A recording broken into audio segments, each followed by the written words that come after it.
Hello there. If you are watching this, then you probably missed school on October 5th, 2017.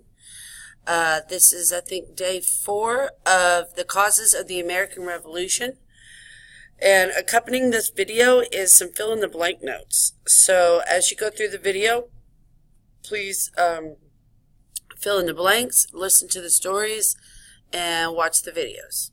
And here we go. And again, you can always pause or rewind to if the video goes a little quicker for you.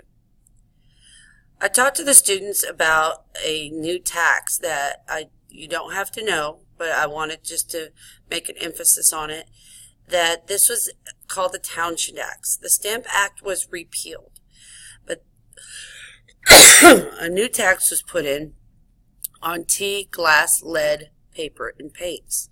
Now, many of these items have been being smuggled from different areas, excuse me, and the English knew it.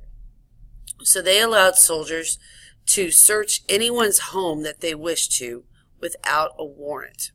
These were called writs of assistance. Now, I've mentioned this before, but one of the important and cool things about this time period is that it ties so directly to our regular lives today. We have certain freedoms and certain rights as citizens of the United States, that the reason why we have those is because it comes directly from that time period. Now, you know that the police cannot do this today, or your government cannot seize your property without a search warrant. Well, that's because of what the British did to the colonists and abused some of their rights. So you can see direct correlations between our Bill of Rights and the incidents that happened during this time period. Now, these taxes were finally repealed, canceled, except for one. The King and Parliament insisted, showing the colonists that they meant business and they were boss, and so they left the tax on tea. Now, we played this fun little game. You don't have to play it. It's just something we did for fun about the Boston Massacre. Now, if you were in class yesterday, the Boston Massacre, we did a CSI assignment. The Boston Massacre was about 5 colonists that were killed in a shooting in the streets of Boston. Now, you had to examine this print that you see here, this picture. And this is an inaccurate picture of what actually happened there. The group was very large of colonists. It was more of a mob. They were throwing and cursing and threatening and daring the colonists, or excuse me, the soldiers to shoot them. They were throwing sharp objects, ice with rocks in them. I mean, it was really, really messy. And as they came closer and closer to intimidating these soldiers, and it was dark outside, there was just so much chaos and confusion that someone did actually fire. It wasn't ordered as it shows here in the picture. A couple other people fired, and then this becomes what's known as the Boston Massacre.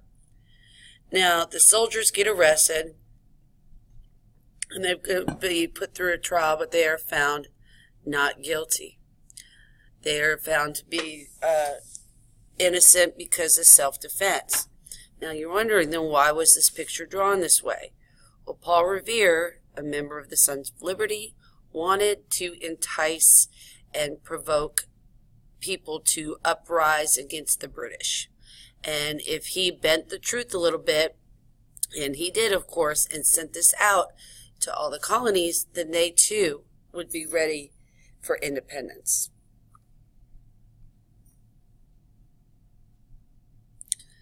The next act, well, which is a result of the Tea Act, the Townshend Act, was the impact on tea. Now, tea was very popular in the colonies as it is in England. And the arrangement actually made the tea very cheap, actually cheaper than it was before. And the tax was very small.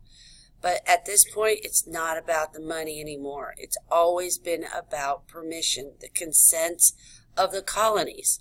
No taxation without representation. So, yes, you guessed it, the Boston Tea Party. to protest the Tea Act, the Sons of Liberty in Boston, led by Samuel Adams and John Hancock, with many members of the Sons of Liberty, went into Boston, got on the ships. They didn't hurt anybody. They didn't damage any other property. But they took all that tea, 342 chests, and dumped it into the Boston Harbor. This is equivalent today to about $1 million worth of product. So you can imagine how ugly and mad the king was.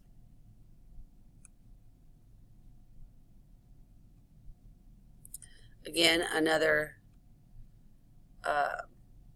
just a little fun that we had in class. Now, to punish the colonies for this, they issued a series of hard, harsh laws. They wanted to let Boston know that they were not going to be pushed around by a bunch of lowly colonists, that they couldn't do whatever they want to, and they were still in charge. They also wanted to make an example of Boston to make sure that anybody else who tried any of this would be punished as well. So they were pretty harsh. Now, the colonists called them intolerable acts, which means they couldn't stand them. They were over the top wrong. The British called them coercive. Now, coercive means to try to make somebody do something. You're coercing them. So here's where the laws. They closed the port of Boston, put some more ships out into the harbor so they couldn't trade. No ships in, no ships out. The royal governor of Massachusetts now got all the colonial government power. They would not let people meet anymore in town meetings. This is another thing that comes up with freedom of religion we have protected in the First Amendment.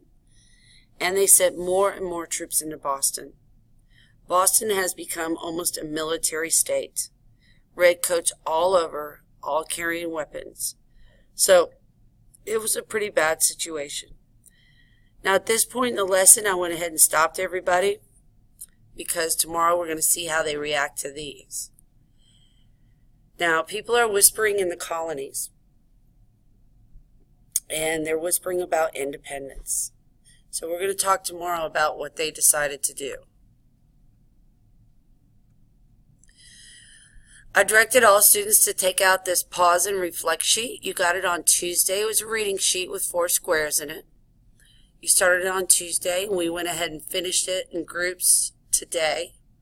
So when you get this video, you'll also be able to take a book home with you to finish that reading. This will be a grade, so it really needs to be finished. Okay, we didn't have a brain snack, but that's about the end of the lesson. That took us to the end of the day. And you're welcome to ask any more questions if need be. Let me know. Have a great day, and I hope to see you soon.